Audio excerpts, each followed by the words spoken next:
ඔයාලා අහලා තියෙනවද පෙරි මේසන් ගැන? ඉතින් පෙරි මේසන් කියන්නේ රහස් පරීක්ෂකවරයෙක්. ලෝකයේ පුරා ජනප්‍රිය වුණු පෙරි මේසන්ගේ කතා මාලාව ගැන තමයි මම අද කියන්න යන්නේ. රහස් පරීක්ෂක කතා කියවන්න කැමති ඔයාලා මේ පෙරි මේසන් කතා මාලාවටත් කැමති වෙයි කියලා මං හිතනවා. මේ කතා මාලාවේ නිර්මාතෘවරයා වන්නේ අර්ල් ස්ටැන්ලි ගාඩ්නර් කියන ලේඛකයා.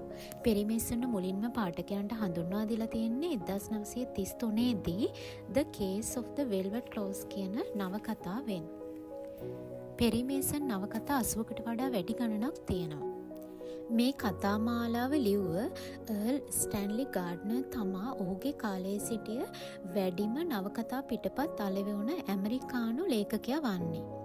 මේ කතා මාලාවේ ප්‍රධාන චරිතය වන්නේ ලොස් ඇන්ජලිස් වල ජීවත් වන දක්ෂ අපරාධ ආරක්ෂක නීතිඥවරයෙක් වන පෙරි මේසන්. ඔහු දක්ෂ ලෙස අපරාධ පරීක්ෂණයන් සිදු කරලා අවසාන මොහොතේ උසාවියේදී සත්‍ය අපරාධකරු කවුද කියලා හෙළිදරව් කරනවා. ඉතින් මොහුගේ සුපුරුදු රටාව වන්නේ ඒක. සර් ආතර් කොනල් ඩොයිල් කියන ලේඛකයා විසින් බිහි කරපු ෂර්ලොක් හෝම්ස් වගේම අර්ල් ස්ටැන්ලි ගාඩ්නර් විසින් ලෝකයට බිහි කරපු නීතිමය වීරයා තමයි මේ පෙරි මේසන් කියන්නේ. මේ පොත් රාශියක් සිංහලයට පරිවර්තනය වෙලා තියෙනවා. මේ තියෙන මල් ළඟ තියෙන පොත් ටික. ඉතින් රහස් පරීක්ෂක කතා කියවන්න කැමති ඔයාලා මේ කතා මාලාවත් කියවන්න කැමති වෙයි කියලා මං හිතනවා.